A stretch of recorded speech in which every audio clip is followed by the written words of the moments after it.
안녕하십니까. 한 주 동안 잘 보내셨습니까? 오늘 금요일 마지막 진시황을 진행하게 될 황유현 PB 팀장입니다. 저는 신한수증권 광화문에 있고요. 오늘은 짝꿍 없이 저 혼자서 처음 하는 날입니다. 한번 잘 재밌게 그동안 다른 분들이 좋은 말씀 해주셨지만 오늘 저 혼자서 진행을 하는데 그동안 못했던 말 특히 김대중 대표님의 언변에 눌려서 많이 하지 못했던 그런 말씀들을 오늘 조금 제 개인적인 생각과 담아서 한번 해보도록 하겠습니다. 최근에 저의 삶을 좀 공유를 좀 드리자면 저도 이제 주식 때문에 이 방송에 나오긴 했습니다만 제가 요즘에는 주식쟁이인지 채권쟁이인지 헷갈릴 정도로 채권에 대한 문의가 굉장히 사실 많이 있습니다. 오늘만 해도 사실 채권 상담들이 꽤 많이 있었고 여전히 채권에 대해서 매수 주문들은 계속 들어오고 있습니다. 이제 이게 금융 상품이 될 수도 있고요. 또는 주식 시장에서 장내 채권 시장에서 직접 매수하시는 분들도 있고 그런 상황인데 그만큼 이제 지금 주식의 매력도 있지만 채권 시장의 매력도 충분하다라고 보시는 분들 사실 많이 있습니다. 그러니까 이거를 주식시장으로 조금 가져와서 본다라고 하면 사실 채권 시장의 자금들이 어떻게 보면 매력도가 떨어져야 주식시장으로 조금 자금들이 더 많이 올 텐데 제가 피부로 느끼기에는 여전히 주식시장에 대한 큰 손들은 약간 주식에 대해서 조금 해볼까 정도지 뭔가 크게 주식을 배팅해볼까 주식을 사볼까 그런 정도는 사실 아닌 것 같다는 생각이 좀 계속 들고 있습니다. 그런 부분들이 최근에 시장 수급이라든가 여러 가지 측면에서 나오고 있는 것 같고요. 그런 부분들을 통해서 한번 오늘 주식시장 이번 주 마감 동향하고 그다음에 다음 주 예상하고 그다음에 제가 관심 갖고 있는 종목들 조금 너무 어려운 내용보다는 누구나 쉽게 하실 수 있는 내용 제가 혼자서 어떻게 주식들을 찾고 매매들을 어떻게 하는지 그런 사례들을 통해서 한번 좀 진행을 해보도록 하겠습니다.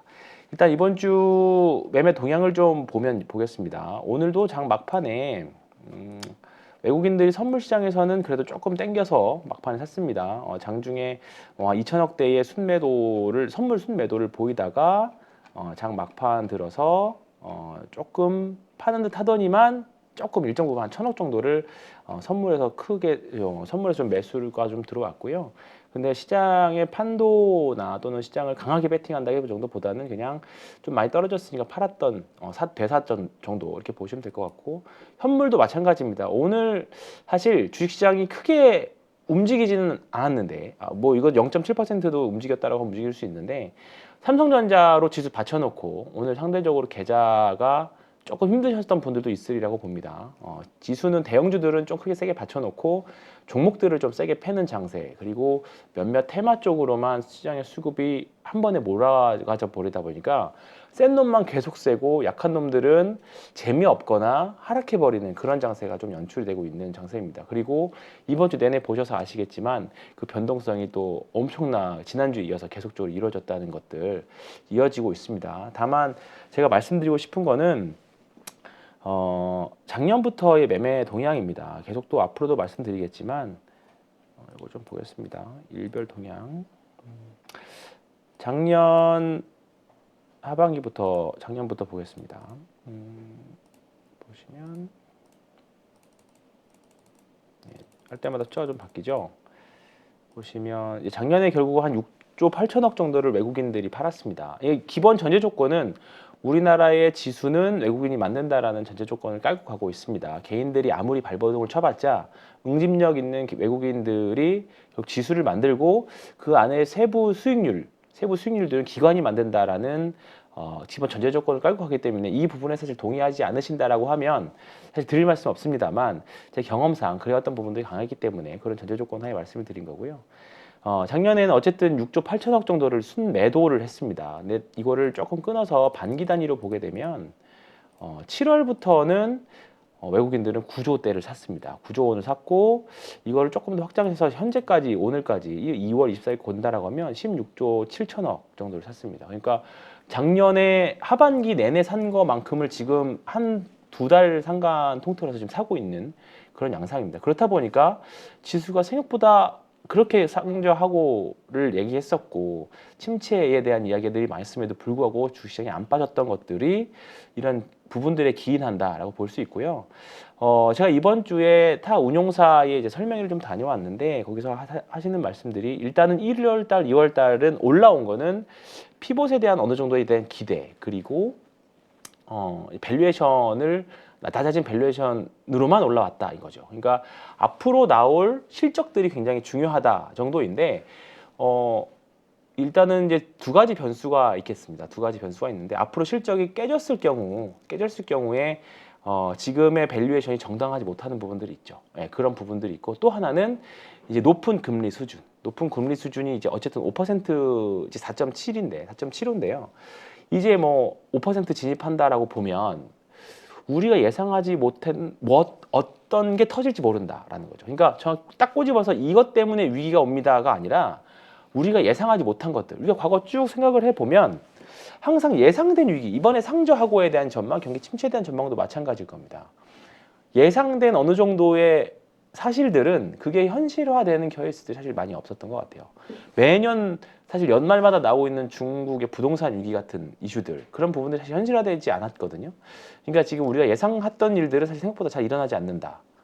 그 대신에 우리가 예상하지 못했던 것들에서 엄청난 그 변수가 나올 겁니다. 그러니까 안 일어날 수도 있지만 미국 금리 수준이 5%대라고 하면 우리가 예상하지 못했던 곳에서 뭔가 터지지 않을까, 부정이 나오지 않을까. 그러면 자산시장이 한번 세게 맞을 수도 있다. 그런 약간의 소설 같은 이야기를 좀 하셨고요. 지금 이 페드 와치인데요. 지금 4.75입니다. 미국 기준금리는 4.75인데 3월 달에 일단 페드 와치에 나와 있는 확률은 4.75 동결 정도 수준으로 보고 있습니다. 근데 이제 4월 달은 없고 5월 초에 있는 페드 와치가 전망하고 있는 거는 5%에서 5.25 그러니까 25bp 올릴 걸로 전망을 좀 하고 있고요. 그리고 이제 연말로 쭉 이제 동결이 되다가 연말에 가보면 아직은 조금 이게 의견이 이번에 2월 달에 나온 지표들 때문에 살짝 이게 그 기울기가 살짝 오른쪽으로 무게중심이 좀 기울어졌는데 5%나 5.25% 정도로 예상을 좀 하고 있는 거죠. 그래서 이런 부분들이 그냥 연말로 갈수록 이런 부분들은 또 수정은 될 수 있거든요. 또 수정은 될 수 있기 때문에 하반기에는 결국은 금리가 하나의 키가 될 수 있을 거라고 보고요. 그리고 또 하나, 22년도가 우리가 계속 관심을 갖고 본 지표가 인플레이션이었다면 22년은 인플레가 시장의 키였습니다. 그럼 23년은 뭘까? 23년은 공부하신 분은 아시겠지만 연준이 가장 중요하게 금리 결정을 하는 데 있어서 가장 중요하게 보는 지표는 뭐 주식시장 이런 게 아니라 인플레하고 고용입니다. 그렇기 때문에 22년은 우리가 가장 계속 주목해서 봐야 될 지표는 고용입니다. 고용. 즉 이제 실업률. 네, 실업률.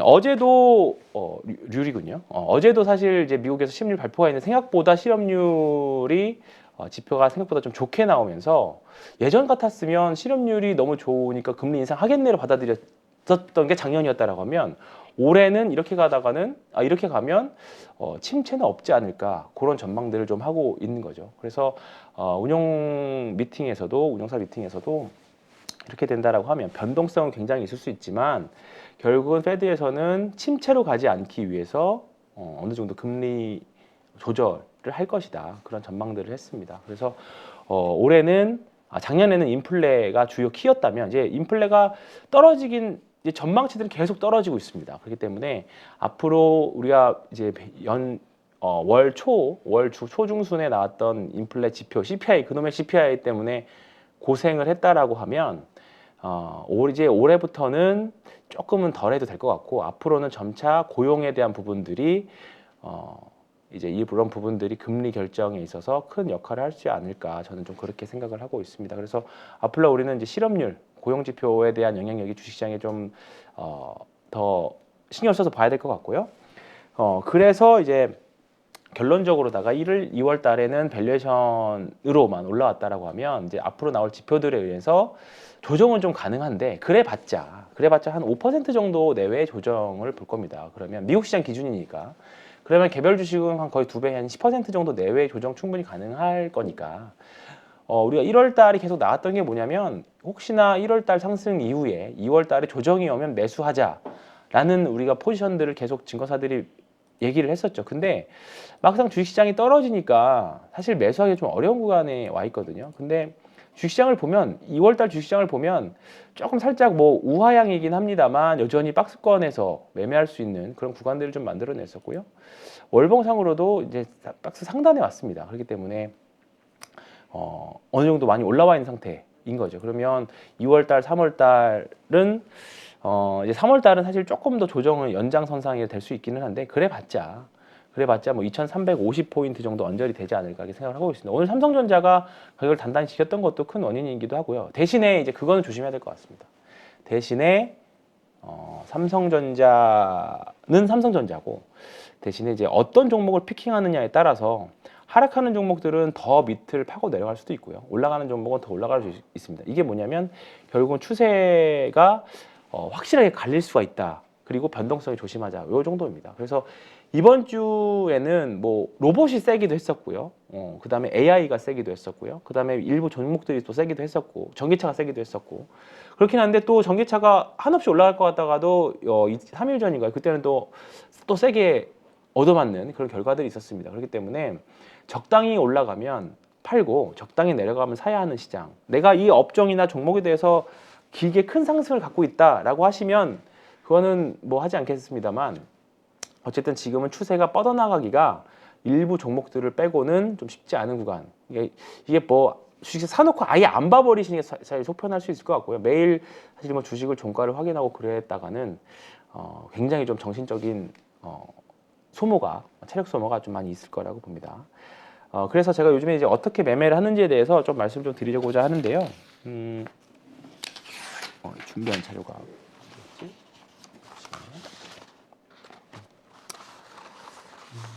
그리고 참 요즘에 최근에 이제 변동성이 굉장히 좀 많이 나오고 있는데 변동성의 원인 중에 하나가 요겁니다. 그 제로 데이트 옵션이라고 해가지고요.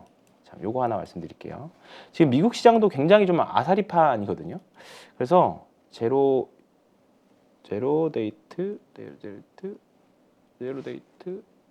데이스 투 익스파레이션인데요.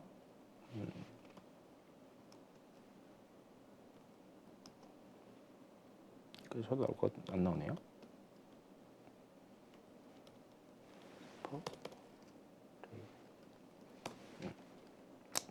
이게 뭐냐면 해석하면 아시겠지만 만기가 하루짜리 옵션입니다. 만기가 하루짜리 옵션. 요즘에 요 미국에서도 이것의 거래량이 굉장히 많이 늘었다는 건데 거의 우리나라 사람들도 투기를 좋아하지만 지금 미국 특히 청년 세대에서 하루짜리 그러니까 거의 뭐 로또처럼 그래서 외가격을 사는 거죠. 예를 들어서 오늘 사실 현실적으로 조금 이루어지기 어려운 가격대에 있는 옵션들을 사는 거죠. 예를 들어서 뭐 어떤 한 주식이 오늘 지금 현재 가격이 100불인데 이게 150불까지 갈 수도 있는 뭐 120불, 130불까지 갈 수 있는 옵션을 사는 거죠. 그러면 이게 올라가면 대박이지만 안 돼버리면 꽝이 돼버리는 옵션이 만기 하루니까.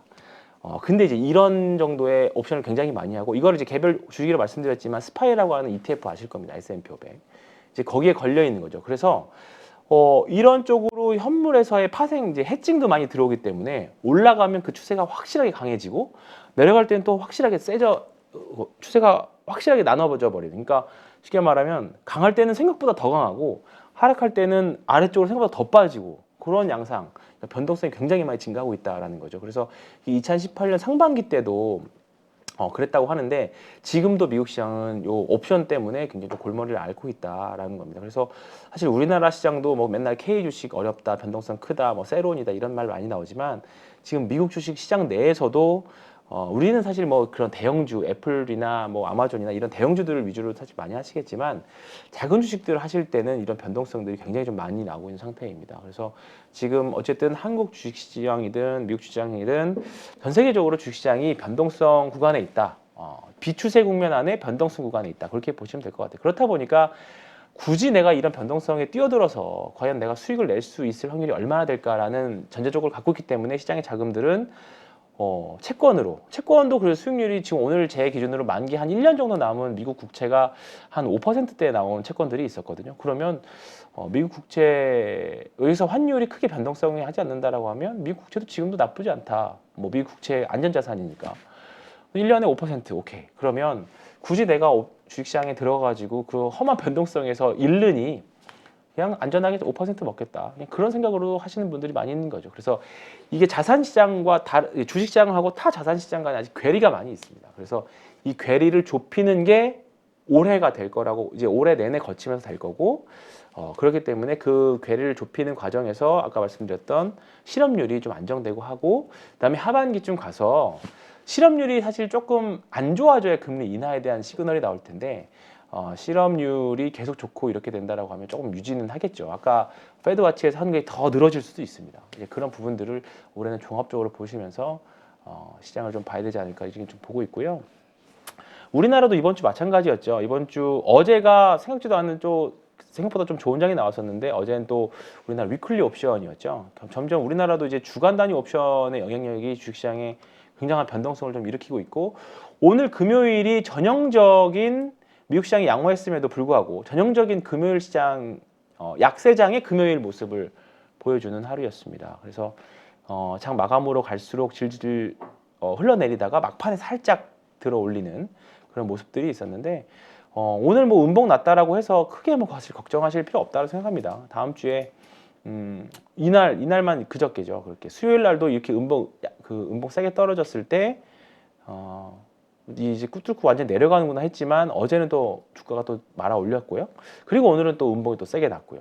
그러다 보니까 계속 이거 왔다 갔다 할 거라고 봅니다. 그래서 결국은 지금은 요 구간에 좁은 한 2,400포인트에서 2,400 후반 포인트 조금 넓게 본다라고 하면 한 2,350포인트 정도의 영역에서 한 150포인트 폭을 두고 싸우는 그런 영역입니다. 그래서 그냥 사실 지금은 어떤 주식을 사더라도 조금 적당히 특히 대형주들을 위주로 매매하시는 분들은 이벤트 없는 대형주들을 매매하는 분들은 좀 떨어지면 적당히 사고 올라가면 적당히 분할 매도 그런 영역입니다. 근데 이게 너무 귀찮다라고 하시면 굳이 서두르실 필요도 없다고 생각해요. 그래서 지금은 간단하게 요약을 드리면 그냥 트레이딩이나 쉬시는 구간 이렇게 좀 보고 있고 본격적으로 오히려 가실 거면 공격적이 아니라 아예 마음 편하게 가실 거면 저는 차라리 아예 2,500포인트를 넘어가는 구간 예를 들어서 올 하반기 아직 좀 실현 가능성은 낮지만 우리나라 선진 증시가 들어간다던가 아니면 삼성전자의 영업이익 추정치가 조금 상향이 된다던가 이런 부분들인 거거든요. 삼성전자 추정치가 우리가 옛날에 계속 얘기했지만 추정치들이 계속 낮아지고 있습니다. 올해 영업이익이 거의 뭐 박살이 났죠. 지금 예상 추정치가 삼성전자 추정치를 보시면 16조 8천억까지 떨어졌습니다. 그때 2019년 바닥 찍었을 때 27조였는데 더 박살이 나죠. 더 박살이 났습니다.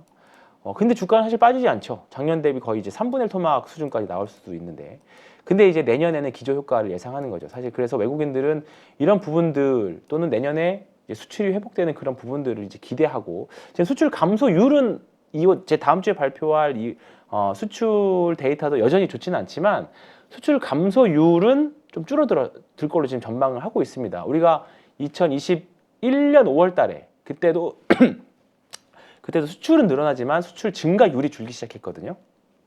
근데 이제 그때부터 외국인들은 주식을 팔았던 거고 지금은 수출 감소율이 줄고 있습니다. 그러니까 좋아지고 있는 거죠. 그래서 이런 부분들을 조금 길게 본다라고 해서 그리고 한국은 경기 민감한 나라이기 때문에 사이클이기 때문에 좋아질 거라고 전제 조건을 놓고 본다라고 하면 이런 부분들을 보고 외국인들이 산 거라고 보고 있고요. 그렇게 된다라고 하면 이제 좀 시간이 지나고 나면 날수록 이제 이 삼성전자 올해 예상의 추정치가 이제 감익이 되던 게 조금씩 올라가거나 또는 감익되던 게 멈출 때가 올 겁니다. 아직까지는 계속 감익 추세인데 또는 내년도 추정치가 올라가거나 그럴 때가 올 겁니다. 그러면 이미 주가는 먼저 움직이기 시작할 거고요. 삼성전자가 굳이 말하지 않더라도 한 6만 4천 원이나 전고점이었던 6만 5천 원을 세게 뚫어버리는 또는 거래량 가장 명확한 거래량 이번에도 과연 명확한 신호를 줄지는 모르겠습니다만 2016년 5월 달에 나왔던 이런 거래량 이런 뭔가 누가 봐도 나 이제 올라갑니다 하는 거래량이 있었습니다. 이때 보시면 아시겠지만 이때만 봐도 누가 봐도 이제 나 샀습니다. 이거는 제가 거래량 캔들을 캔들하고 맞춰 놓은 겁니다. 그래서 양봉인 날을 거래량, 그러니까 음봉인 날 거래량, 그러니까 쉽게 말해서 누가 많이 산 날의 거래량과 똑같이 색깔을 맞춰놓은 건데 이날 엄청 많이 샀죠. 어쨌든 누가 산지는 중요하지 않아요. 샀다라는 팩트가 중요하지. 그래서 요나 이런 거래량만 나와주면, 이런 명확한 신호만 나와주면 정말 재밌는 그런 흐름을 보여주지 않을까 이렇게 생각합니다.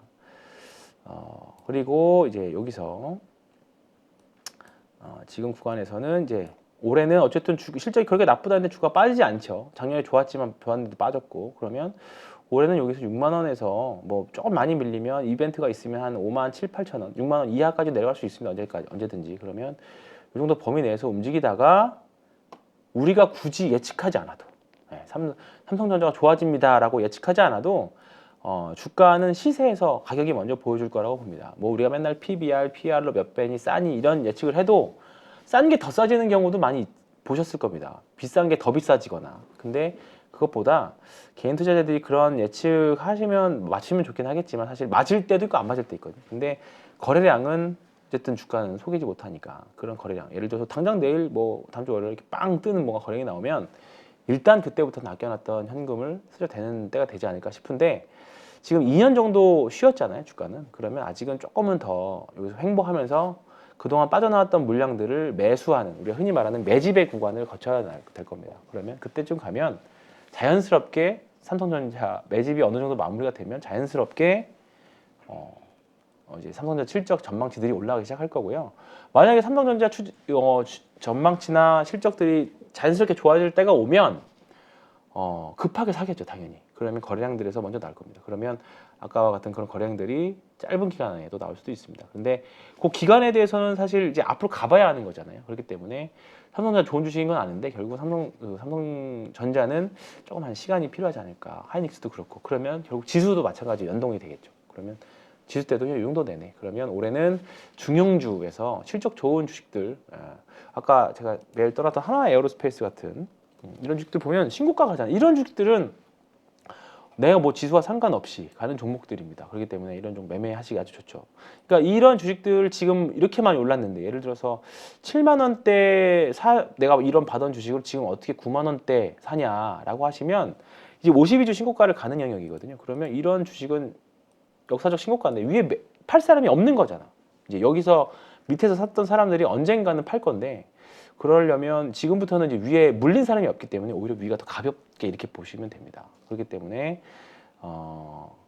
지금부터 이거를 팔려고 하는 사람들은 이 아래서 산 사람들은 파는 걸 거 아니에요. 근데 그 사람들이 가는 주식을 과연 주포들이 팔까요? 그러면 지금 구간에서는 계속 홀드, 오히려 지금 신규 매수도 저는 가능하다고 생각합니다. 그래서 52주 신고가, 그러니까 뭐 추세 추종의 전문가들이 말하는 데는 오히려 더 안전한 데는 4주 신고가 뭐 이런 것도 아니고 52주 신고가들을 더 좋아합니다. 그러니까 위에가 매물 부담이 없는 것들, 그런 것들이 추세 추종의 시작인데 이런 것들 위주로 보시면 좋습니다. 오늘 뭐 실적도 좋게 나왔고 이런 종목들을 매매하시는 게 오히려 이게 무섭다라고 생각하지 마시고 오히려 비싼 종목들이 더 좋을 때가 있습니다. 약간 좀 다른 얘기일 수도 있습니다. 다른 분들하고는 좀 결이 다를 수 있는데 저는 차라리 비쌀 때 사고 쌀 때 팔자, 가격적으로. 왜냐하면 싼 거는 더 싸질 수 있습니다. 이게 뭐 예를 들어서 이 주식을 여기에 떨어졌다고 사는 게 아니라 이게 뭐 여기 고가에 샀다가 내려가면 일단 한번 팔자는 거죠. 근데 이제 우리가 생각하는 거는 여기 냈다가 이렇게 올라왔지만 이런 케이스들 때문에 내려갈 때 못 사지만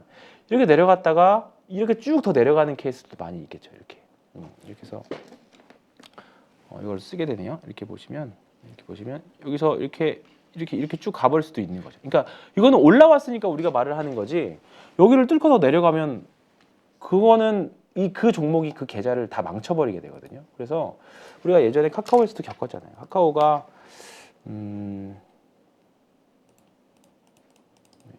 이걸 보면 카카오도 이제 여기서 대량거래 음봉 터지고 내려가는 길이었는데 이제 여기서 내려갈 때는 내려갈 때는 이제 여기가 누군가는 싸다라고 생각했을 수도 있고 여기가 누군가는 또 여기가 쌍바닥이다 생각할 수 있지만 이런 뭔가 전반적인 추세가 하향으로 이루어질 때는 사지 말자. 왜냐하면 올라가면 올라갈수록 여기서 물렸던 사람들 나만 좋게 생각하는 게 아니 나는 좋게 생각할 수 있지만 누군가는 올라오면 본전에 팔아야지 라는 생각들을 하실 수 있습니다. 그러니까 이런 것들 여기서 올라갈 때 다 저항이 있기 때문에 이제 추세 추종을 좋아하시는 분들은 이런 52주 신고가들을 많이 보시는 거죠. 52주 신고가 이렇게 보서 이런 것들 뭐 없잖아요, 위에가. 그렇기 때문에 이런 종목들이 계속 이렇게 쭉 올라가 버릴 수도 있는 그런 게 되는 거죠. 그래서 최근에 이제 추세 추종 그 3인방이라고 해서 4인방이라서 말씀드린 중에 하나가 다우데이터. 이런 종목들을 보시면 이런 종목들을 보시면 이게 쭉 치고 여기가 누군가는 여기가 52주 신고가 여기 부근일 겁니다. 여기 부분 이렇게 오랫동안 행보했기 때문에. 그러면 여기서 못 사면 여기서는 어떻게 사겠습니까? 여기서도 못 사요. 여기서 못 사죠. 근데 대신에 이제 종목이 내 종목에 들어왔고 신고가라서 들어왔고 이제 추세를 타서 올라가기 시작한다. 그러면 이제 그 다음부터는 이 종목들을 내가 어떻게 리스크 관리를 해야 될지 그거 보는 거죠. 그거. 그러니까 지금은 제가 밸류에이션이나 이런 거를 보는 게 아니라 물론 그 기본이 주식이 기본적으로 그렇게 올라갈 수 있을 만한 포텐셜이나 재료를 갖고 있어야 됩니다. 최근에 AI처럼. 근데 어쨌든 그런 걸 다 제하고 어쨌든 주식이 50주 신고가를 간다는 거는 시장 참여자들이 그 주식을 가장 강하다고 보는 겁니다. 최근 1년 동안 또는 역사적 신고가. 오늘 이수페타시스 같은 종목들이 그랬거든요. 이게 저는 이수페타시스가 오늘 사실 거래량이 좀 많이 터져가지고 이제 조금 조심스럽게 생각보다 많이 터져서 조심스러운데요. 이런 종목들이 이제 오늘 역사적인 신고가를 갖다가 보시면 역사적인 월봉을 보면 역사적인 신고가입니다. 이렇게 되면 이제 이건 일봉이고 저는 이 주식을 여기서부터 접근했습니다. 여기서부터. 여기서부터 요 구간에서 되게 굉장히 저는 좋게 봤습니다. 그러니까 한번 치고 갈 수도 있고 여기서도 일단 살 수도 있기는 한데 싼 고점이었기 때문에 한번 물량 소환할 거다라고 생각을 해서 갔고 그 다음에 여기서 접근을 했었고 여기서 한번 리스크 위기가 있었지만 오늘 다행히도 저랑 같이 주식 매매하신 분들 팔지 않고 어떻게든 버텼는데 이런 주식 그러니까 여기서 못 사면 여기가 이제 시세 출발점일 수도 있는 거죠. 이거 당장 다음 주에 빠질 수도 있습니다. 물론 이걸 뭐 사라 팔아는 게 아니라 오늘 거래량이 이만큼이나 터졌기 때문에 물량을 이거 어떻게 해석해야 될지 주말간에 고민을 좀 해봐야겠지만 이런 종목이 지금은 뭐 밸류상 비싸다 마다 이렇게 말씀하실 수도 있지만 지금 9,400원이거든. 시가총액이 이제 6천억 정도고 9,400원입니다. 오늘 기판 업체인 건 아시겠지만 이 주식이 이제 AI와 관련된 이제 뉴스로 같이 엮이면서 좀 시세가 상대적으로 세게 났습니다. 근데 이럴 때서 사실 주식을 접근하지 못하면 우리가 아까 말했던 다우데이터 이런 자리 여기 누군가는 또 이런 자리에서 또 접근할 수도 있는 거잖아요. 이렇게 보시면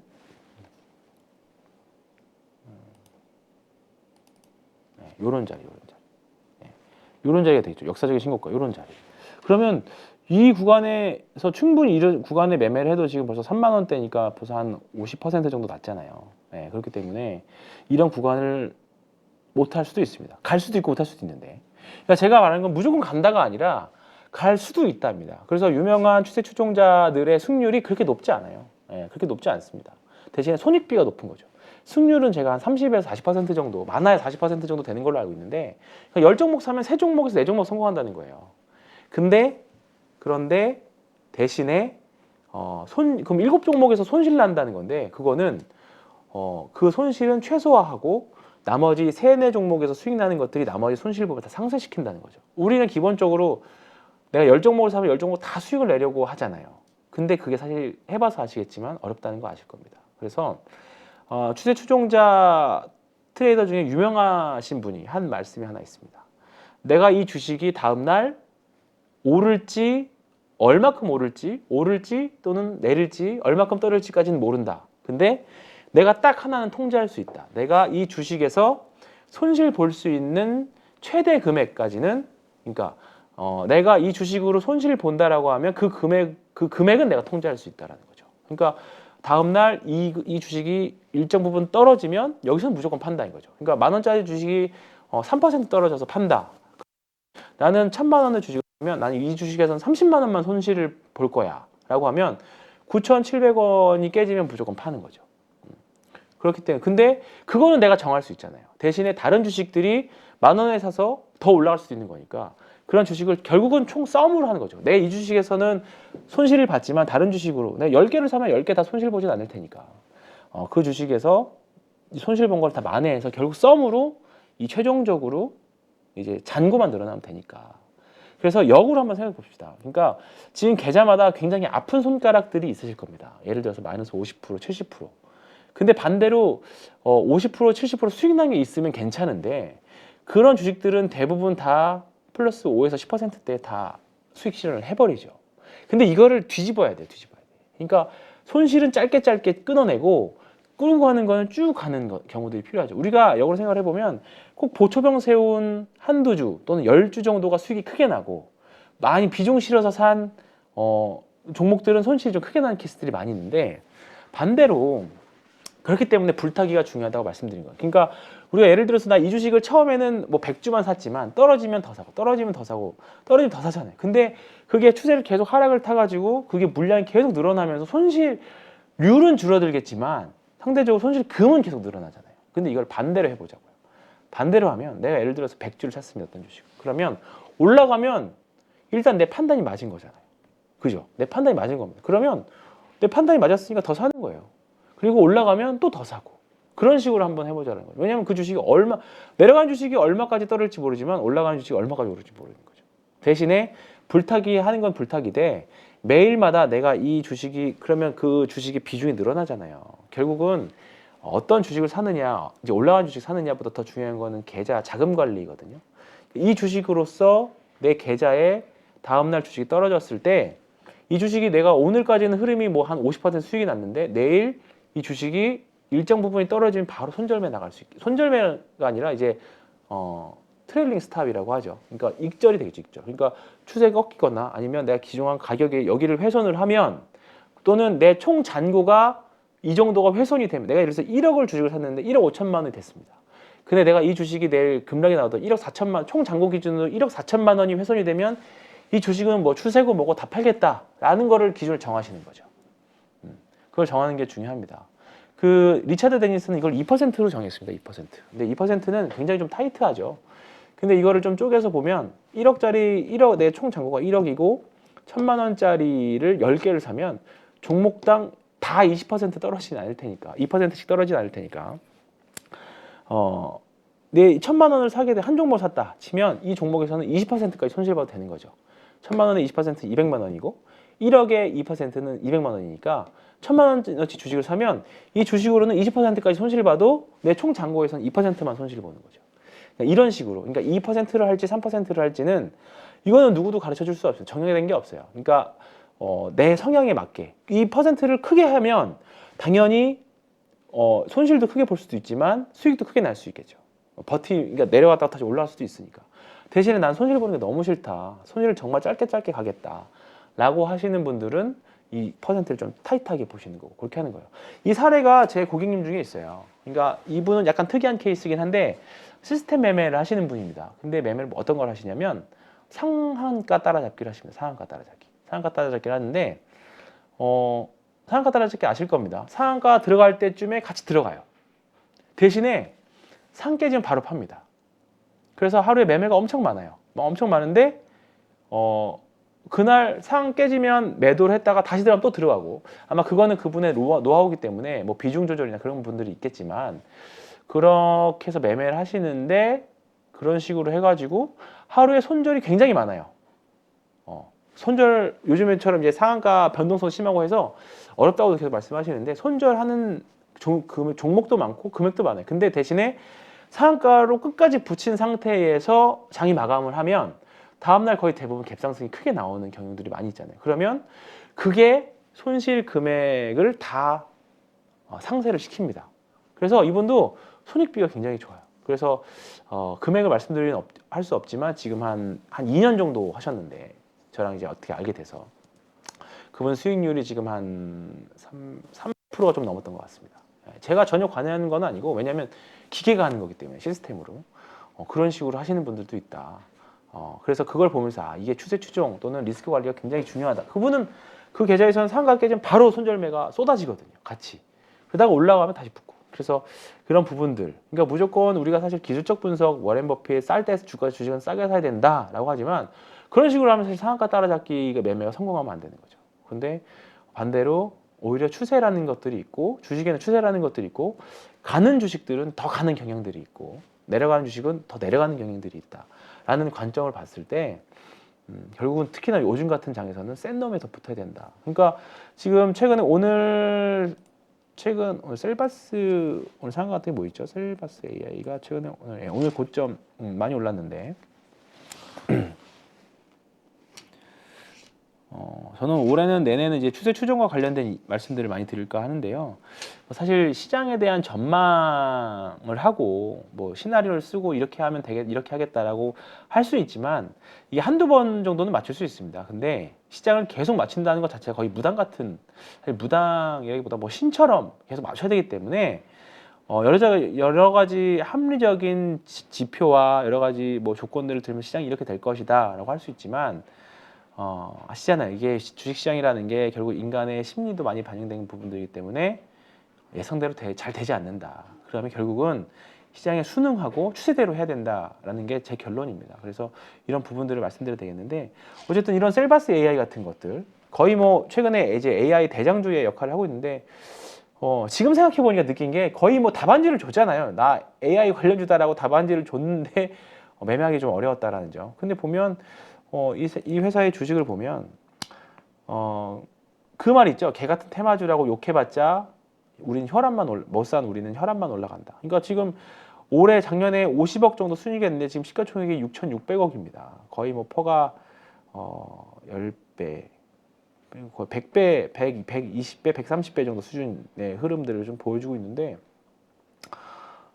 이거 사실 이거는 뭐 우리가 흔히 말하는 기본적 분석으로 분석이 될 게 아니잖아요. 그렇게 하면 사실 뭐 시장은 합리적이어가지고 당연히 매도 물량이 나오는데 그러지 않잖아요. 그러니까 우리도 이런 시세를 먹어내려면 결국은 추세, 개인 투자자들이 결국 추세 추종을 하시는 게 저는 가장 편하지 않나 생각이 듭니다. 그러니까 좋은 주식을 사서 정말 장기 투자를 해서 그 결과물을 얻어내려면 그것들이 이제 슈퍼게이미 분들이 많이 하시는 거죠. 근데 그거는 그분들과 우리 일반 투자자들의 시간 지평이 굉장히 많이 다릅니다. 그분들은 시간적인 여유도 있고 자금도 넉넉해서 1년이고 2년이고 버틸 수 있습니다. 예를 들어서 100억 주식을 사서 200억이 되면 시간이 10년이 걸려도 100억을 버는 거니까 괜찮은 거예요. 근데 우리는 1억을 넣어서 뭐 예를 들어서 한 5, 6년 걸려서 2억이 되더라도 사실 벌긴 했지만 사실 엄청나게 자산의 부가 크게 커지진 않는다고 보거든요. 대신에 그렇기 때문에 시간의 지평을 우리는 좀 다르게 가져가야 된다. 그러면 우리가 싸게 사서 버티지 못한다라고 하면 싸게 사서 버틸 수 있는 힘이 약하다고 하면 차라리 오히려 추세가 시작될 때 그게 제가 한번 제시를 했던 게 4주 신고가, 너무 50주 신고가 무서우면 그게 아니면 50주 신고가로 매매를 해보자라는 거죠. 그래서 이런 식도 여기서 뭐 이 신고가에서 매매하지 못했다라고 하면 사실 여기서 못 샀다라고 하면 내가 이거를 8,000원에도 봤다 칩시다. 근데 이게 13,000원, 14,000원 봤어요. 근데 여기서 어떻게 사겠어요? 내가 본사에 6,000원 올라갔는데 이제 그런 거를 깨야 된다는 거죠. 그래서 그냥 편하게 신고가를 간다라고 하면 그게 가장 베스트죠. 뭐 이런 신고가들. 여기가 4주 신고가였겠죠. 4주 신고가. 그래서 여기서 이런 신고가가 나오면 1차 사는, 다 사는 게 아니라 내가 1,000만 원 주식을 하더라도 한 50%나 또한 30% 정도 먼저 사는 거죠. 떨어졌어요. 그러면 그냥 손절매 해버리는 거야. 손절매 해버렸다가 근데 이제 여기를 예를 들어서 7,000원이에요. 근데 이거 그냥 올라갈 수도 있으니까 예를 들어서 내가 내가 뭐 이 정도는 버틸 수 있다 하시는 분도 있으니까 10%가 안 됩니다. 사실 여기서 샀다가 버텼다가 흘러가는 거 보는 거 1차 매수니까. 근데 떨어졌을 때 여기서 사는 게 아니라 오히려 더 올라가서 그러니까 이렇게 나와서 여기 더 떨어질 수 있는 거잖아요. 상황이 바뀌어서 이게 여기서 사는 게 아니라 수익이 나면 이런 자리에서 오히려 불타기 자리. 왜냐하면 시장 내가 이 주식을 AI의 관점으로 샀습니다. 처음에. 근데 처음에 구간이 내 생각과는 다르게 막 변동성이 엄청 일어나요. 근데 이 다시 신고가 나왔다는 건 시장 참여자들이 나랑 같은 생각을 하는구나. 제가 케인즈의 미인 대회 이런 말씀드렸죠. 내가 좋다라고 생각하는 게 아니라 시장 참여자 모두 심사위원인 시장이 모두가 이 주식을 좋게 봐야지 주식은 올라가는 거예요. 그래서 이 주식이 이제 그러면 이제부터 조명받는 거. 그럼 여기서 더 사는 거죠. 여기서 차라리. 그러면 이런 식으로 될 수 있다는 거죠. 그러면 차라리 불타기를 하시는 게 속편해요. 차라리 속편합니다. 그래서 물타기를 해가지고 주식으로 크게 돈을 버는 것도 뭐 방법일 수 있겠지만 시간이 많이 걸리고 굉장히 그 고통을 감내하는 게 일반 투자자들이 멘탈적으로 어렵습니다. 그러니까 차라리 가는 놈을 더 사는 게 더 편할 수 있습니다. 그 한번 요거를 제가 그냥 무슨 헛소리야, 주식은 싸게 사는 게 최고지라고 생각하실 수도 있지만 누군가는 비싸게 사서 더 비싸게 팔고 그거를 더 사서 더 높이 판다. 그런 관점. 이건 제 의견입니다. 저희 회사 의견도 아니고 지극히 제 개인적인 의견이기 때문에 그렇게 안 하면 우리 계좌에는 이런 종목이 있을 수가 없습니다. 있을 수가 없어요. 신고가 매매를 하지 않으면. 제일 사실 우리가 이상적으로 꿈꾸는 건 셀바스 AR라는 종목이 정말 이렇게 박박 길 때 사서 이 주식이 인공지능이 앞으로 대세가 될 거야. 그 주식에서 예를 들어서 이 주식의 대장주는 셀바스 A가 될 거야 라고 생각을 해가지고 쭉 버티다가 이게 빵 터져서 이렇게 되는 게 사실 베스트죠. 근데 인공지능에 대한 이야기가 사실 언제 안 나왔던 것도 아니고 옛날부터 나왔던 건데 만약에 얘를 우리가 여기서 샀다고 치면 우리가 타이밍이라고 하잖아요. 우리가 여기서 사서 이걸 과연 버틸 수 있을까?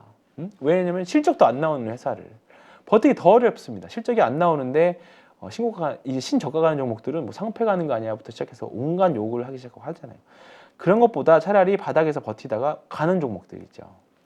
이 기회비용을 버리지 말자는 이 기회비용을. 누군가는 여기가 바닥일 수도 있다고 했겠지만 이 또 쌍바닥도 만들고 이거 모르는 겁니다. 주가가 얼마나 빠질지 언제 오를지 그걸 타이밍을 우리가 잡아내기가 굉장히 어렵다는 거죠. 그러면 차라리 오히려 신고가 하는 종목들을 사서 더 비싸게 파는 생각들. 너무 무서워서 못하겠다라고 하면 정말 전체 잔고에서 10%만 이 관점으로 또는 한 주만 또는 이 주식은 황 팀장이 말하는 대로 한 주 예를 들어서 내가 이 주식을 10주만 사볼 거야. 그러면 처음에 3주 사보고 그 다음에 불타기로 2주 사보고 뭐 그 다음에 또 추가로 3주 사보고 뭐 이런 식으로 그런 식의 매매를 한번 해보시는 것도 관점을 바꿔보시는 것도 우리가 그동안 싼 주식을 산 걸로만 매매를 했다라고 하면 굳이 제가 같이 투자하시는 분들의 성향을 바꾸시고 싶진 않지만 이렇게 하는 방법 사람들도 있다라는 거를 좀 말씀드리고 싶고요. 그래서 어떤 주식으로 매매를 해야 되는데 지금부터 무슨 주식을 봐야 되는데 라는 건데요. 제가 아까 월덱스 말씀을 드렸는데 아니 월덱스가 아니라 이수페타시스. 자, 요런 것들인 거죠. 요런 자리들인 거죠. 요런 자리 깔끔하게 보이죠. 깔끔해 보여. 네. 그러면 일단 한번 사는 거예요. 일단 한번 삽니다. 근데 다 사는 게 아니라 또는 관심 종목에 놓거나 한 20에 30%만 사는 거죠. 샀다가 분명히 눌림이 옵니다. 한 번 정도. 신고가를 가면 세게 가는 것도 세게 갈 수도 있기 때문에 30%는 사는 거예요. 근데 이 다음날 이 큰 하락이 왔다고 해서 쫄을 게 하나도 없어요. 그래서 내가 생각하는 기준보다 너무 내가 손실 금액을 너무 많이 봤다라고 하면 일단 한번 잘라야 돼요. 다시 사더라도 내가 예를 들어서 내가 이날 딱 종가에 샀어. 응? 예를 들어서 이날 종가인 딱 여기서 예를 들어서 종가가 8,560원에 샀다가 종가인 7,690원 주당 1,000원 정도 손실 봤네요. 1,000원 1,000 고가 종가 560원에서 한 900원 손실 봤죠. 900원 그러면 주당 900원 정도 손실 보면 이게 한 10% 정도가 10% 정도 되겠죠. 그러면 손절매 나갈 수도 있어요. 나갈 수 있는데 나가더라도 이 종목을 관종에 삭제하시면 안 됩니다. 그러다가 다시 양봉이 나고 이렇게 변동성이 확대되는 자리들이 있습니다. 이렇게 변동성이 확대되는 자리. 제가 좋아하는 구간이 이런 구간이거든요. 제가 왜 이 캔들하고 이 캔들하고 봤냐면 요 기준이 되는 요 골든 크로스 나오면서 캔들이랑 다음날 캔들이 더 확장됐죠. 이게 레리 윌리엄스의 변동성 확대 전략하고 연동이 되는 내용인데요. 이 구간의 변동성보다 이 구간에서의 변동성이 더 크게 나왔습니다. 더 커졌으니까. 이 구간도 마찬가지예요. 이 캔들보다 이 캔들의 변동성이 더 크죠. 그러면 분명히 응축되어 있던 에너지가 터진다라는 개념을 확장해서 해석하시면 됩니다. 그래서 네이버에서 변동성 확대 전략, 최근에 책도 나왔습니다. 그 전략들을 한번 확인해 보시면 좋은데 이런 조합들을 제가 굉장히 좋아하는 조합입니다. 제가 나중에 또 혼자 하는 기회가 되면 이런 케이스들을 조금 모아가지고 사례들을 좀 모아서 말씀 좀 드릴게요. 그러면 이런 주식들을 관심 종목에 놓건 빠르게 서치를 해서 검색 공부를 하시던 그럴 필요가 필요합니다. 그래서 사실 이수페타시스나 기본적으로 최근에 율촌화학이나 그런 종목들은 제가 기본적으로 밑에 베이스가 다 공부가 된 상태에서 지를 수 있는 거죠. 애가 신고가를 갈 수 있는 포텐셜을 갖고 있다라는 건 이미 그게 사실 기본을 깔고 있어야 됩니다. 제가 무조건적으로 캔들과 가격 이런 것만 보고 말씀드린 건 아니고 우리가 흔히 근본 있는 주식이라고 하죠. 그럼 이제 이 주식은 트레이딩이 아니라 시세를 쫙 뽑아낼 수 있는 포텐을 갖고 있는 주식들. 기반으로 딱 이 조건이 맞았을 때 좀 자신 있게 지을 수 있거든요. 최근에 율촌화학을 보시면 율촌화학도 제가 요 구간에서 봤습니다. 요 세 개 구간, 이 세 개 구간에서 이 변동성이 확대되는 구간 하면서 뭔가 이평선이 정배열돼서 지금이랑 그때 이평선 달랐지만 저는 이평선보다는 이제 캔들의 조합들을 많이 보는데 기본적인 공부한 상태에서입니다. 이거는 무조건 얘네들만 보는 게 아니라 이번 이 율촌화학이 속해 있는 뭐 어떤 종목 속해 있는 섹터 그 섹터를 바라보는 시장에서의 관점 그다음에 기본적으로 싼지 비싼지 또는 성장준지 가치준지 이런 종목들을 다 기본적으로 공부가 된 상태에서 그 종목이 이런 식의 제 검색식에 걸리거나 제 로즈에 걸렸을 경우에 매매를 들어가기 시작하는 거죠. 그렇기 때문에 이런 것을 말씀드릴 수 있는 거죠. 그래서 이런 구간들이 있는 거죠. 그래서 최근에 월덱스가 여기 보시면 여기 아시겠지만 사실 이게 어제 종가 베팅 들어가거나 오늘 사도 되는 구간이거든요. 제 기준으로는. 그래서 이런 구간들 보면 주가도 별로 오르지 않았고 오늘 고가는 일단 제 기준으로 4주 신고가에 걸렸다가 막판에 시장이 밀리면서 내려왔기 때문에 이런 윗꼬리들 그리고 다음 주 월요일 날 한 번 더 양봉을 더 뽑아내면 얘는 신고가를 신고가를 뚫어버릴 수 있는 포텐셜을 갖고 있는 회사입니다. 그러니까 지금 IDM 회사들 하이닉스나 삼성전자 실적이 별로 안 좋은 상태에서 지금 월렉스 같은 경우에는 올해도 실적이 좋았고 내년에도 내후년에도 계속 좋아질 거로 전망되는 파츠 회사입니다. 그러면 지금 구간 주가 충분히 쉬었고 한 지금 반년 넘게 쉬었고 충분히 못 가더라도 전고점이나 뭐 24,000, 25,000원 트레이딩이라고 봐도 25,000원, 28,000원 또는 하반기로 이제 봄을 지나서 여름으로 가면 갈수록 반도체 업황에 대한 개선세들이 좋아진다라고 하면 지금 시세 초보로 판단할 수도 있는 거죠. 이런 전제 조건을 다 종합적으로 판단했을 때 깔고 있는 상태에서 캔들의 조합으로 변동수 확대가 나왔다라고 하면 이거는 충분히 최소한 초기 입질 정도 내가 이 물량을 1,000만 원 산다라고 하면 300만 원에서 500만 원 충분히 해볼 만한 구간에 들어와 있는 거죠. 그러다가 1차 물량은 산 거고 여기서 만약에 다시 깨고 내려왔다 그러면 그냥 잘라내 버리는 거예요. 그러면 손실도 최소화할 수 있겠죠. 대신에 여기서 뚫고 올라가 버렸다 그러면 거기서 더 지른 거예요. 왜냐하면 여기를 저항을 뚫고 올라갔다는 거는 내 판단이 맞았고 다른 시장 참여자들도 똑같이 생각을 하는구나. 그러면 그때부터 매수세가 붙기 시작했겠죠. 그러면 흔히 말하는 돌파 매매 하시는 분들 돌파는 이제 점으로 들어가는 거거든요.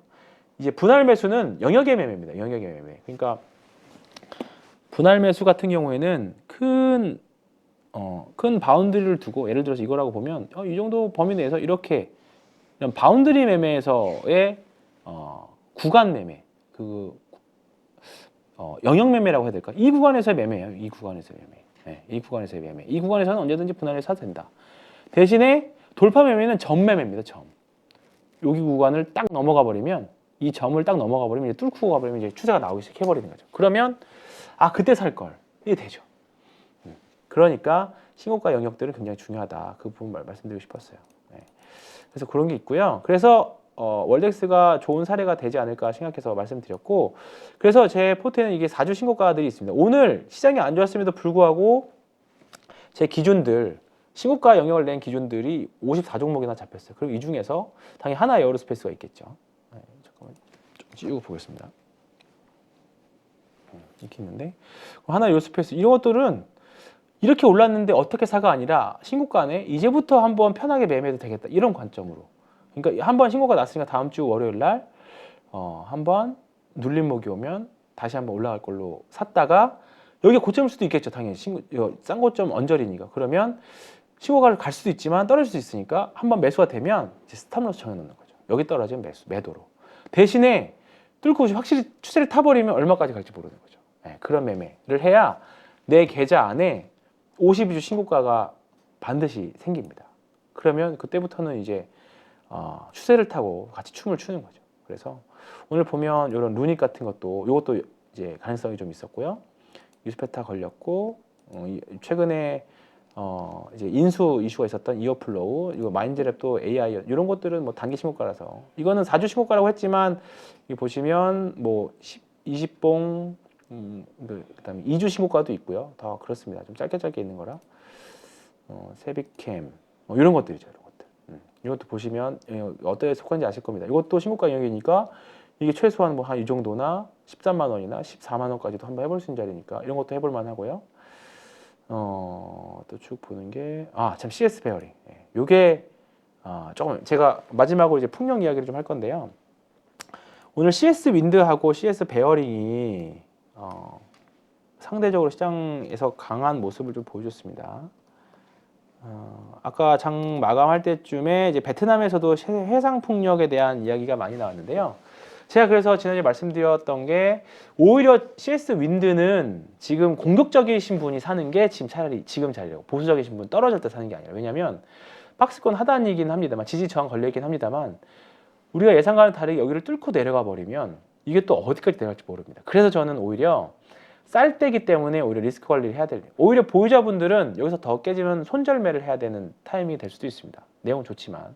근데 좀 긴 타이밍으로 보면, 주봉이나 보면 뭐 아직 버틸 만한 구간이긴 합니다만, 오히려 공격적이신 분들은 여기 한 73,000원을 넘어가면, 또는 아예 편하게 85,000원을 넘어가면, 근데 지금보다 40% 정도는 올라가야 85,000원, 이거 내가 여기서도 안 샀는데 이걸 여기서 어떻게 샀냐라고 할 수도 있기 때문에 지금부터 말씀드린 거예요. 근데 여기를 지켜질 수 있다, 또는 여기가 깨고 내려가도 회복할 수 있다라고 보는 거는, 일단은 이제 글로벌하게 풍력이 단지가 계속적으로 설치가 되고 있고, 2020년도에 미국에서도 계속적인 풍력 단지 설치에 대한 이야기들이 계속 나왔거든요. 그러면 풍력 단지를 짓는데 한 5년에서 7년 정도 걸립니다. 그러면 2025년에서 2026년, 27년까지 단지를 지을 건데, 단지를 지으려면 뭐가 필요합니까? 터빈, 풍력 타워가 필요하겠죠. 그러면 발주는 한 2년 전부터 나옵니다. 그렇기 때문에 올해 하고 내년까지 해서 발주가 나올 겁니다. 그래서 최근에 보면 CS 윈드가 작년에 11월인가 요때가 베스타스 그 지멘스 가메사에서 발주가 나왔죠. 4조짜리 발주가 나왔습니다. 그러니까 4대 터빈 회사가 지멘스 가메사, 그다음에 GE, 그다음에 베스타스, 그다음에 놀덱스라고 하는 유럽 기업이 있는데, 이 네 가지 회사를 모두 다 고객사를 갖고 있는 회사가 CS 윈드입니다. 그리고 올해는 육상 풍력까지가 되겠지만 내년부터는 본격적으로 해상 풍력이 나올 거거든요. 그래서 그 CS 윈드가 그 풍력 타워를 만듭니다. 타워는 이제 철판을 받아서 그걸 동그랗게 말아가지고 세우는 건데, 이게 이제 많이 부러졌다라고 하죠. 그러면 이제 CS 윈드가 글로벌 점유율이 한 20% 정도 되거든요. 그래서 이제 그거 가지고 점유율 1위기고 레퍼런스가 좋기 때문에 아마 글로벌 터빈 회사들은 CS 윈드한테 수주를 일정 부분 계속 줄 겁니다. 그리고 3월부터 IRA가 이제 본격적으로 시행이 되는데, CS 윈드는 베스타스 풍력 타워를 미국에 있는 걸 인수를 했기 때문에 보조금 일정 부분 수령을 합니다. 그러면 수령을 해서 이제 영업의 수익으로 얻는 게 아니라 이제 그거를 터빈 회사들하고 쉐어를 해서 매출액으로 땡겨서 더 회사를 키우려고 하는 계획을 갖고 있다라고 해요. 그러면 지금보다 훨씬 더 좋은 회사가 되지 않을까 이렇게 생각을 하고 있습니다. 그러니까 올해 혹시나 증설 얘기가 나오면 조금 더 자신 있게 사도 될 거라고 생각을 합니다. 그러면 주가는 먼저 알아서 올라갈 수도 있는데, 그걸 가정하에 놓고 일단은 저는 초기 물량 정도는 충분히 포트에 풍력 관련 주식들은 올해는, 작년이 태양광이었다라고 하면 올해는 풍력 주식들 충분히 보시면 좋을 것 같고요. 또 풍력을 이미 공부하셨던 분들은 좀 더 하나 아실 겁니다. CS 윈드하고 CS 베어링, 물론 당연히 오늘 베어링 주가를 보시면 아시겠지만 시총이 2조 2,700밖에 안 됩니다. 그래서 상대적으로 좀 강한 8%나 오르는 좀 탄력적인 모습을 좀 보여주고 있는데, CS 윈드나 베어링은 계속 관심을 가져서 보시면 좋겠고, 해상 풍력이라는 단어가 나오면 떠오르는 기업들이 하나 있을 겁니다. 공부를 조금 하신 분들은 예전 기업 삼강 M&T인데요. 최근에 SK에서 인수를 해서 이름이 사명을 바뀌었죠. SK 오션 플랜트라고 하는 회사로 사명을 바꿨습니다. 사명을 바꿨는데 이 회사는 이제 건설 회사로 들어가 있는데요. 시총이 1조입니다. 최근에 SK 에코플랜트 이렇게 SK 에코플랜트가 오션 플랜트를 이제 지분을 갖고 있는 거고요. 근데 지금 보면 여기가 부채 비율이 지금 부채 비율이 앞으로 올해는 좀 떨어질 걸로 나오는데, 아직은 부채 비율이 조금 넘습니다. 그래서 이자로 내는 비용들이 꽤 많아요. 이자로 비용 내용들이 재무제표를 보시면. 그런데 내년 만약에 올 연말쯤 가서 금리가 좀 꺾이고 실제로 대출 금리가 좀 꺾인다라고 하면 요 영업이익은 몰라도 당기순이익단이 서프라이즈가 좀 나올 수는 있습니다. 여기 보시면 영업이익이 이만큼인데 당기순이익이 이만큼이라는 거는 뭔가 비용이 많이 나갔다는 거잖아요. 저도 정확히 지금 생각이 안 나는데, 그렇기 때문에 한 500억 정도, 400억 정도가 지금 다른 영업 외 비용으로 좀 빠졌다는 거니까 요 괴리가 좀 줄어드는, 이게 일단 올해 전망은 요게 좀 줄어들고 있죠. 영업이익 단기 순이익이 좀 올라오는 그런 구간을 보고 있습니다. 그러면 비용이, 그러니까 금리 비용, 이자 비용이 좀 올해 연말쯤 가서 좀 줄어든다라고 하면, 이제 대출금리 꺾였다는 소식은 이 실질금리, 그 시중금리 말고 대출금리가 꺾였다는 소리 이제 많이 들으실 텐데, 이게 좀 떨어지면 SK 오션플랜트는 해상풍력 쪽에서 내년에 전 사실 큰 기대를 좀 하고 있는 회사 중에 하나입니다. 그래서 이 회사는 여전히 딱 봐도 하락 추세가 진행되고 있습니다. 또는 비추세 횡보 구간에 있습니다. 차라리 오히려 조금 더 올라와 줘야 추세를 돌리는 그런 구간, 또는 주봉으로 30주선, 지금 30주선이 어디 있냐? 저는 기준으로 30주선 또는 40주선을 보겠습니다. 40주선을 보는데 그렇게 여기죠. 주가가 차라리 40주선 여기를 뚫고 올라가 지금 기준으로 한 22,300원 그 정도인데, 지금 사시면 이게 올라오면 맞고 내려 이렇게 확률이 높아요. 그래서 관심 종목에 한 두시고, 차라리 여기를 뚫고 올라가는 시점, 물량 소화를 하는 그 시점이 있을 겁니다. 물량 소화를 하는 시점, 그 시점에서 저도 말씀드리겠지만 그 시점에서 관심을 가지고 보시면 좋지 않을까, 이렇게 해서 보고 있습니다. 200일선. 그러니까 40주선이라는 거는 1로 하면 곱하기 5 하면 되니까 4, 5, 20, 200일선이거든요. 그래서 일봉에서 놓고 보시려면 200일선 보고 보시면 됩니다. 그래서 200일선 이걸 보면 여기 있겠죠. 한 22,000원 정도 됩니다.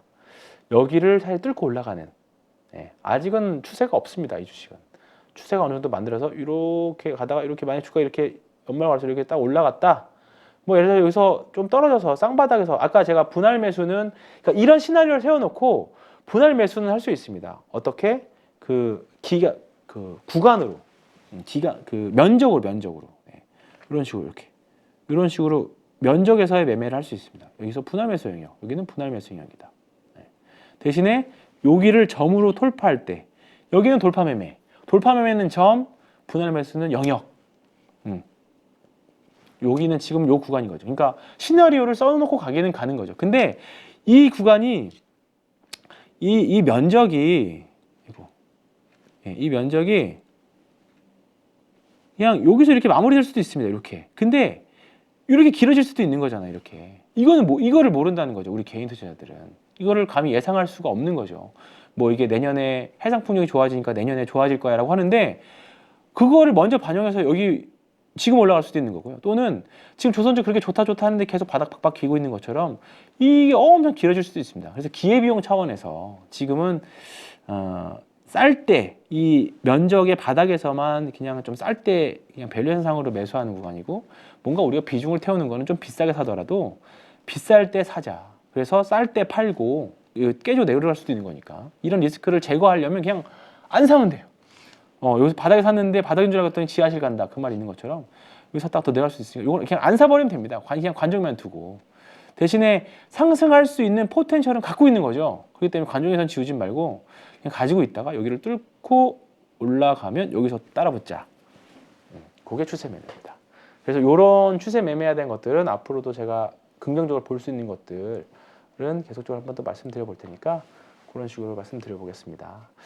그래서 일단 추세 추종에 대한 맛보기 식으로, 너무 오늘은 제가 복잡한 얘기보다는 뭐 시장을 다음 주에 어떻게 될 것 같습니다, 그런 전망보다는 다음 주도 사실 별거 없거든요. 다음 주에 3일절도 있고 별거 없기 때문에 다음 주에도 아마 이번 주와 같은 장, 변동성이 심한 장으로 계속 이루어질 거라고 봅니다. 그래서 부디 종목들 중에서 신고가는 종목들이 있다라고 하면 무조건 싸게 사는 노력보다, 우리가 특히나 2020년, 21년, 22년 주식 시작하셨던 분들이 물타기들을 계속 해오는 과정들을 겪었을 겁니다. 쌀 때 사야 된다는 고정관념 때문에. 근데 쌀 때라고 생각하는 거는 내 생각이라는 거죠. 그러니까 그게 더 떨어져 버리면 비중은 늘어나고 손실금만 커져 버리는. 그게 아니라 그렇게 해서 어렵다라는 걸 느꼈다라고 하면 반대로 올라갈 때 물량을 실어서 버리는. 그러니까 이렇게 하면 당연히 수익률은 줄어들겠죠. 수익률은 당연히 불타기를 하게 되면 수익률은 줄어듭니다. 그러니까 내가 어떤 주식을 1,000만 원에 주식을 사서 1,000만 원어치 주식을 100주 샀는데 이게 조금 더 올라가서 10%가 났습니다. 근데 거기서 다시 또 1,000만 원 사면 당연히 수익률은 5%로 줄어들겠죠. 근데 주식이 다시 더 올라가면 수익률은 10%로 그대로일지 모를지언정 수익금은 늘어나잖아요. 우리가 중요시 생각하는 거는 수익률이 아니라 결국 수익금이잖아요. 수익금. 결국 내가 투하 자본 대비 얼마큼 벌었느냐. 수익률이 아니라. 한 주가 100% 수익률이면 뭐합니까? 1억을 넣은 1억을 넣은 주식이 10%는 게 더 중요한 거죠. 그러니까 수익률이 아니라 올해부터는 수익률이 아니라 수익금을 보면서 총 자산 관리, 자금 관리. 이게 자금 관리와 연결되는 부분들이거든요. 그래서 추세 추종하셨던 분들이 다 대부분 중요하게 생각하는 분들이 사는 건 누구나 다 살 수 있다. 손절매도 누구나 다 사는 건 누구나 다 살 수 있는데 결국은 리스크 관리, 손절매, 그리고 자금 관리로 이어지는 게 가장 더 중요하다라는 걸 강조하고 있습니다. 그래서 이런 부분들은 앞으로도 올해 저는 이런 부분에 좀 치우쳐서 추세 추종과 관련된 부분들, 좀 디테일한 부분들에 대해서 계속적으로 말씀을 좀 드리도록 하겠습니다. 그래서 이런 부분들과 관련해서 올해는 한번 결국은 대형주가 좀 올해는 어렵다라고 하면 올해 코스피 상장된 종목들이 여전히 한 15%에서 20% 감익 정도를 지금 계속 반영해 나오고 있는데 그렇다고 하면 지금 밸류에이션 상으로 올랐다라고 하면 시장은 뭐 또 밀릴 수 있습니다. 근데 그 안에서 변동성 구간이니까 이런 식으로 대응을 좀 잘 해보셨으면 좋겠고요. 그리고 이제 마지막으로 제가 예전에 말씀드린 포인트 모바일이 계속 거래 정지인데요. 작년 3분기 실적까지 보면 사실 별 문제는 없으리라고 봅니다. 이미 예를 들어서 횡령이나 배임 이슈가 나왔다라고 하면 벌써 작년 3분기 실적에는 벌써 걸렸을 겁니다. 그러면 별로 안 좋은 결과가 나왔을 거고요. 일단은 계속 저도 정확히는 말씀을 못 드리지만 일단은 저도 좋은 소식 기다리고 있고 여기 섣부르게 말씀드리기가 어려워서 그렇습니다. 그래서 저도 한번 탐방을 좀 다녀와 볼 생각인데 또는 주주총회를 다녀와 볼 생각이니까 지금은 일단 기다리는 거 말고 사실 답이 없습니다. 그렇기 때문에 저도 긍정적인 소식을 기대하고 있고요. 부디 좋은 소식으로 마무리가 되기를 기원합니다. 저도 굉장히 좀 말을 아끼고 있는 거니까 궁금한 사항이 있으면 저한테 직접 개인 회사로 전화 주시면 조금 더 말씀도 드리도록 하겠습니다. 제가 드릴 수 있는 말씀은 여기까지인 것 같고요. 다음 주도 아마 이번 주와 같은 변동성이 계속 될 겁니다. 부디 종목 안에 4주 신고가가 아닌 52주 신고가 종목 좀 나오기를 바라면서 이번 한 주 찐시방 여기서 마무리하도록 하겠습니다. 이번 한 주도 고생하셨고요. 주말 푹 쉬시고 저도 이번 주 운동이 많이 계획이 되어 있는데 푹 쉬고 다음 주에 좋은 모습으로 찾아뵙도록 하겠습니다. 이번 한 주 고생하셨습니다. 고맙습니다. 대입장의 그 20년 노하우를 가르치는데 제가 이제 그 회원들 밴드를 운영합니다. 그래서 거기에 묻고 답하기 또 종목 같은 경우도 물어보면 답을 하기도 하고 거기서 항상 또 제가 피드백 해주기도 하고 그리고 월 한 2번에서 3번 정도 저녁에 라이브로 1시간 반 정도를 제가 이제 시황 설명을 합니다. 현재 시황에 따라서 어떤 작전으로 해야 된다든지 횡례는 강당 기법을 해야 된다든지 신공가 기법을 해야 된다든지 아니면 공매도 기법 해야 된다든지 이렇게 제가 거기에 맞게 시황에 맞게 제가 작전을 이렇게 같이 의논하고 4가지 기법만 잘 활용하면은 이제 수익이 지금 많이 나고 있습니다. 그리고 현재는 강당 기법, 신고가 기법이 유리하고 앞으로 거기에서 수익 날 가능성이 많습니다. 어떤 분들은 성률 한 80% 정도까지 벤처마킹 하니까 수익이 나니까 신기하다. 그리고 주식하는 재미가 있다고 이제 그렇게 반응이 많이 나타나고 있습니다. 소행주나 테마주들은 한두 번 수익 낼 수 있지만은 꾸준하게 수익 모델을 만들 수가 없습니다. 그러나 우량주를 매매하면서 수익 모델을 만든다면은 자기 홀로 서기가 가능한 거죠. 그래서 우량주 위주로 매매를 해야 된다고 저는 생각하고 있습니다. 그냥 시황에 따라서 적절하게 이제 할 수 있도록 제가 교육을 시키고 홀로 설 수 있도록 하는 것이 제 교육의 목표입니다. 하여튼 열심히 해서 개인 투자자들이 돈을 벌 수 있도록 제가 노력하겠습니다.